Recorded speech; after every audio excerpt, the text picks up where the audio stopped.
Hello everyone, আশা করছি আপনারা সবাই খুব ভালো আছেন। আমরাও ভালো আছি। আজকে আমি বানাবো মাটন কষা। আর এই মাটনটা এক প্রতিবেশী দিয়ে গেছিলো, ওদের আজকে ঈদ ছিল তো তাই দিয়ে গেছিলো। তাই আমি এই মাটনটা ভালো করে এইভাবে ম্যারিনেট করে নেব। আর এর মধ্যে কিন্তু আমি ম্যারিনেট করার সময় সর্ষে তেল দেব না, কারণ এর চর্বি অনেকটাই ছিল, প্রচুর তেল বেরোবে। তাই আর আমি এর মধ্যে সর্ষে তেল দেইনি, বাদ বাকি যা ছিল সব কিছু দিয়ে ম্যারিনেট করে রেখে দেবো।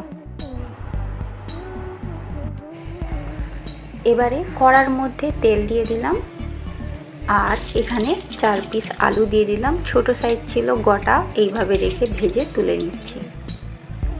এরপরে গোটা গরম মশলা দিয়ে দিলাম, একটা তেজপাতা, শুকনো লঙ্কা দিলাম, অল্প একটু জিরে দিয়ে দিলাম। এরপরে কোচানো পেঁয়াজ দিলাম, সঙ্গে দিলাম হলুদ আর নুন। পেঁয়াজটা ভাজা হয়ে গেছে, এবার এর মধ্যে আদা রসুনের পেস্ট দিয়ে দিলাম, টমেটো দিয়ে দিলাম।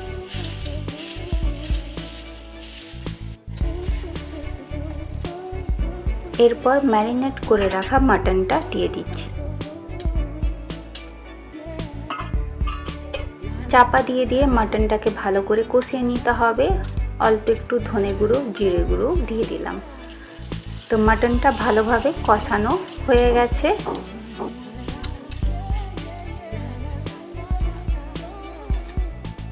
একদিকে এইভাবে জল ফুটিয়ে নিয়েছিলাম কুকারের মধ্যে, মাটনটা দিয়ে 4টে সিটি দিয়ে দেব।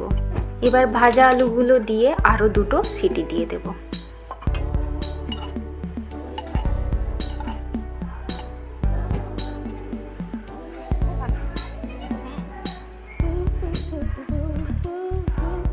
তো মাটনটা রেডি হয়ে গেছে। এবার এর মধ্যে অল্প একটু ধনেপাতা ছড়িয়ে দেব, একটা বাটির মধ্যে নামিয়ে নেব।